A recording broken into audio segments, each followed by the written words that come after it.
Coucou tout le monde, c'est Do. Je voulais vous parler de l'ange gardien. Je pense que la vidéo dépassera la minute. Donc si t'aimes tout ce qui est rapide, swipe moi. Voilà. Donc l'ange gardien, contrairement à ce qu'on croit, ce n'est pas quelqu'un de décédé qui nous protège, ce n'est pas spécialement un défunt qui te protège, ça peut être juste toi. En fait, dans ange, il y a le en, E-N, je. Donc tu peux voir le en soi. Donc c'est une histoire de ta conscience et de ta supraconscience, grosso modo. C'est ce qu'on pourrait appeler en hébreu la Merkaba, donc le char divin, c'est-à-dire ton corps en fait. Et le Brahman, chez les hindous, ça veut dire que tout ce qui est omniscience, omniconscience, tout ce qui est palpable et non palpable, mais tout ce qui a une conscience et une énergie vibratoire. On pourrait le prendre comme ça. Et donc tout ce qui est dans le christianisme, c'est tout ce qui serait de l'ordre en fait de la foi et du divin, grosso modo. Donc l'ange gardien, ça veut dire que c'est toi, ta conscience, qui peut être connectée avec d'autres vibrations et d'autres énergies. Donc avec d'autres vibrations et d'autres énergies sur d'autres plans vibratoires, avec d'autres personnes, d'autres natures, etc. Donc ça veut dire que c'est, tu sais, la petite voix qui est dans ta tête, bah c'est ton autre toi, c'est ta conscience qui est là et c'est celle qui peut voyager ailleurs. C'est pour ça que parfois tu peux ressentir les gens, tu peux ressentir des choses qui te font du bien ou pas du bien. Parfois il y a des lieux où tu as envie d'aller et des lieux où tu n'iras pas. Parfois il y a des gens où ils pourraient faire la danse du soleil et la lambada devant toi. Et bah ça collera pas parce que l'énergie qu'ils envoient n'arrive pas à se connecter avec la tienne et vice versa. Toi, ce que tu es, tu n'arrives pas à te connecter avec ce qu'ils sont en fait. Tu ne peux pas, c'est comme ça. Donc c'est vraiment ça. L'ange gardien, c'est une sorte de supra-toi ou d'enveloppe autour de toi qui fait qu'elle sait comme une sorte de coup d'avance ce qui est bon pour toi.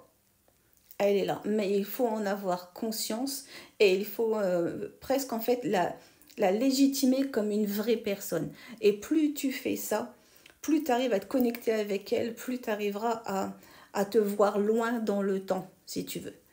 Parce que réellement, qui se connaît mieux que soi? Que soi. Ça me paraît logique. Le nombre de fois où je dis tout le temps, mais il n'y a pas mieux que moi qui me connaît moi. Donc c'est juste un rapport de confiance en soi.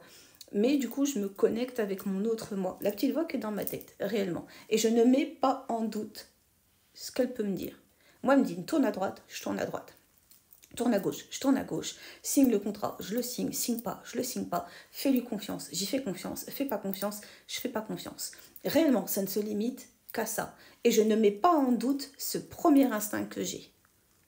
Même si derrière on pourrait me dire oui tu peux rater quelque chose, j'en sais rien puisque je ne l'ai pas fait. Et c'est pas parce que ça va matcher avec toi que ça va matcher avec moi. Et encore une fois, je n'ai pas de regret ni de remords sur quelque chose que je n'ai pas fait ou que je n'ai pas connu ou que je n'aurais pas, peu importe quoi. Et c'est surtout ça en fait, c'est ne pas mettre en doute cette capacité qu'on a de pouvoir se connecter avec les autres champs vibratoires, les autres champs énergétiques. Il faut vraiment comprendre ça. Et ce n'est pas que sur la Terre, c'est sur divers mondes à la limite. C'est ça qu'il faut comprendre. C'est que ton toi d'ici voyage aussi ailleurs. Et c'est aussi pour ça que parfois tu peux te reconnaître dans d'autres pays ou que tu peux reconnaître d'autres gens qui ne sont pas spécialement dans ta famille ou quoi. Un nombre de fois où tu peux regarder quelqu'un et tu as l'impression de le connaître. Et ce n'est pas une histoire que de vie antérieure, c'est juste non. C'est ton énergie a su se connecter avec cette personne-là. Le nombre de fois où, vous savez, regardez des gens, ils se sont rencontrés et ils ont fait des super groupes de rock, ou alors ils se sont associés, ils ont créé une société et bim bam boum, ça a fait des super trucs aussi. Mais parce que leur énergie, elles étaient faites pour se rencontrer et elles se sont écoutées et ça a matché. Parce que, encore une fois, elles se sont écoutées. Mais c'est ça en fait, prenez conscience de ça. L'ange gardien, c'est quelqu'un qui te veut du bien.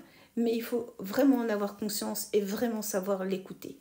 Et encore une fois, ce quelqu'un qui te veut du bien, c'est toi. Voilà, je crois que l'ange gardien, c'est vraiment cette source divine que tu portes en toi. Il n'y a pas mieux que toi qui te connais, toi. Juste écoute ça, voilà. Donc un ange gardien, la plupart du temps, c'est toi. Tu es ton propre ange gardien. Tu es ton propre chevalier qui protège ton temple, en fait. Des bisous tout le monde, like, commente, partage, abonne-toi. À très bientôt dans une prochaine vidéo. Et comme d'hab, vous savez, je vous aime. Et ciao, ciao, bye. Bye.